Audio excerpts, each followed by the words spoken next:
राहुल गांधी आज आणि उद्या कोल्हापूरच्या दौऱ्यावर आहेत। कोल्हापूरमध्ये आज शिवरायांच्या पुतळ्याचं लोकार्पण सुद्धा करणार आहेत आणि निवडणुकी अगोदर दिल्लीमधील नेत्यांचं महाराष्ट्रात ठाण पाहायला मिळतंय। अधिकची माहिती कर आमचे प्रतिनिधी शेखर पाटील आपल्या सोबत आहेत। राहुल गांधींचा हा नियोजित दौरा आणि या दौऱ्याच्या पार्श्वभूमीवर कशा प्रकारे तयारी करण्यात येते?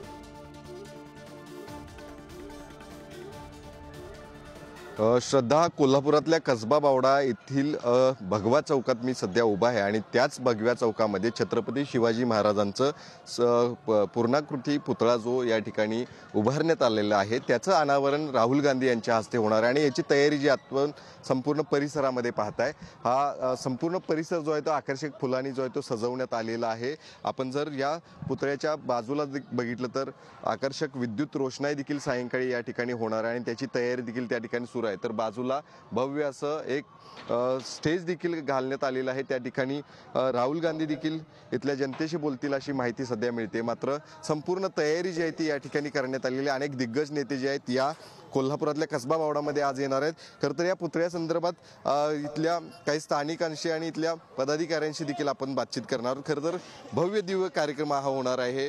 काँग्रेसचे अनेक नेते विशेष करून या ठिकाणी येणार। राहुल गांधींच्या हस्ते आज उद्घाटन होते। कशी भावना आहे संपूर्ण बावडावासियांची, कोल्हापूरवासियांची? शाहूंच्या जन्मभूमीत त्यांचं आगमन होत आहे आणि पूर्वगामी विचाराचे असल्यामुळे त्यांच्यामुळे बावड्यात एक जल्लोषमय वातावरण आहे। तयारी पूर्ण झालेली आहे।